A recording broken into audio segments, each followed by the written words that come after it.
Okay, இதுக்கு வந்து இந்த மாதிரி ஒரு சார்ட் பேப்பரு இல்லைன்னா ஹோம் ஷீட் கூட எடுத்துக்கோங்க. என்கிட்ட இதுதான் இருக்குது. வேணான்னா கிளிட்டர் ஷீட் கூட எடுத்துக்கோங்க. அது வேறு ஏதாவது நான் கிராஃப்ட்டுக்கு யூஸ் பண்ணுறேன். என்கிட்ட க்ரீன் எல்லோ தான் இருக்குது. சரி, இது வேண்டான்னா இதுக்கு மேலேயே எல்லோ கலர் வந்து ஸ்டிக் பண்ணிக்கலான்னு விட்டேன். இது கத்துறது வந்து இந்த மாதிரி சைஸ்க்கு வந்து பேப்பர் கட் பண்ணி வச்சுருக்கேன். இந்த மாதிரி ஒன்று எடுத்துப்போம். இந்த கிராஃப்ட்டுக்கு நான் என்னென்ன தேவைன்னு ஃபஸ்ட்டு சொல்கிறேன். இது வந்து ஒயிட் ஷீட்டு. இதை இப்போ ஓரமாக வச்சுக்கலாம். இது வந்து ஒரு சில வீட்டிலலாம் இருக்கும். இது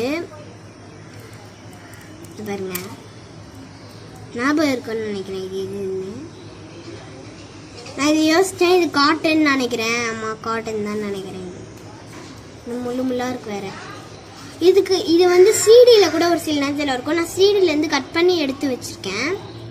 நெக்ஸ்ட்டு வந்து ஸ்டாப்லர் தான். இல்லை வந்து பின் இருக்கு பாருங்க.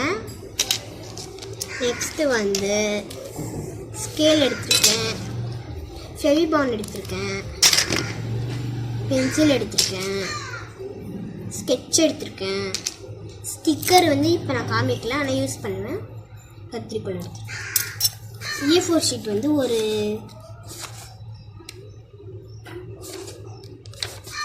5 A4 ஷீட்ஸ் எடுத்திருக்கேன். இப்படி ஒரு மடி மடிச்சுட்டு, பெரிய சைஸ் தான்.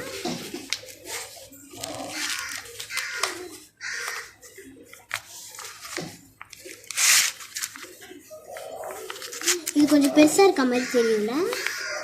ஃபஸ்ட்டு வந்து சைஸ் வைக்கணும் அப்படின்ட்டு தான் வந்து நான் இந்த மாதிரி பண்ணேன். இது கரெக்டாக இருக்குது. அப்போ இதெல்லாம் எடுத்துக்கலாமா? நான் வந்து இந்த மாதிரி சைஸ்க்கு வந்து இது பண்ணிக்கலாம். பென்சில் இப்போ யூஸ் பண்ணலாமா? பென்சிலில் வந்து இந்த மாதிரி ஒரு சின்ன கோடு போட்டுக்கோங்க.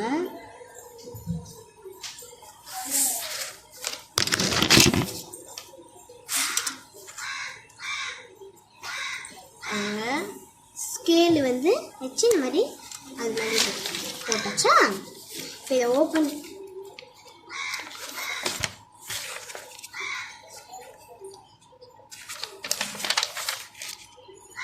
அஞ்சு பேப்பரையும் என்ன பண்ணுங்கன்னா ஓப்பன் பண்ணி விட்டுக்கோங்க. அதை இப்படி ரெண்டாக நல்லா அழகாக ஈக்குவலாக ரெண்டாக வச்சு மடிச்சுக்கோங்க. இந்த புக்கை வந்து நான் கிராஃப்ட்டுக்கெலாம் ஷோ பண்ணுவேன், உங்களுக்கு காமிப்பேன்.